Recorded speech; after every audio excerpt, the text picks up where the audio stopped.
கிருஷ்ணகிரி மாவட்டம் ஊத்தங்கரை அருகே கேத்தநாயக்கன்பட்டியில் மின்சாரம் தாக்கி திமுக நிர்வாகி ஒருவர் உயிரிழந்துள்ளார்.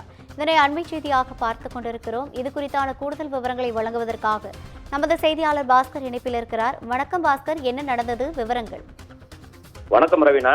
நிச்சயமாக கிருஷ்ணகிரி மாவட்டம் ஊத்தங்கரை அடுத்த மூன்றம்பட்டி ஊராட்சிக்கு உட்பட்ட கேத்துநாயக்கம்பட்டி பகுதியைச் சேர்ந்தவர் ராமமூர்த்தி.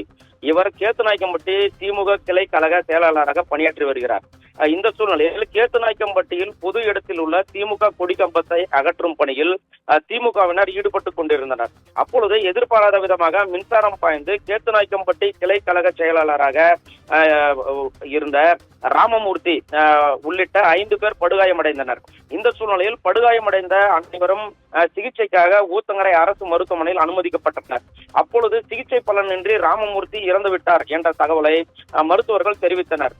மேலும் படுகாயமடைந்தவர்கள் விவரம் கேத்தநாயக்கம்பட்டியை சேர்ந்த ஆறுமுகம் மற்றும் முன்னாள் ஊராட்சி மன்ற தலைவர் பூபாலன், மேலும் சக்கரை உள்ளிட்ட 4 பேர் படுகாயமடைந்த நிலையில் அவர்கள் அனைவரும் ஊத்தங்கரை அரசு மருத்துவமனையில் தீவிர சிகிச்சை பிரிவில் அனுமதிக்கப்பட்டு சிகிச்சை அளிக்கப்பட்டு வருகின்றது.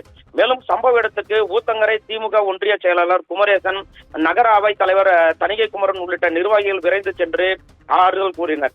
மேலும் இந்த சம்பவம் குறித்து சிங்காரப்பேட்டை போலீசார் வழக்கு பதிவு செய்து விசாரணை மேற்கொண்டு வருகின்றனர். குறிப்பாக இந்த சம்பவம் அந்த பகுதியில் பெரும் பரபரப்பையும் சோகத்தையும் ஏற்படுத்தியுள்ளது. மேலும் இறந்த ராமமூர்த்தியின் உடல் பிரேத பரிசோதனைக்காக ஊத்தங்கரை அரசு மருத்துவமனையில் வைக்கப்பட்டுள்ளது. மேலும் உறவினர்கள் கதறி எழுந்த சம்பவம் இந்த பகுதியில் மிகவும் பரிதாபத்தை ஏற்படுத்தியுள்ளது. ரவீனா,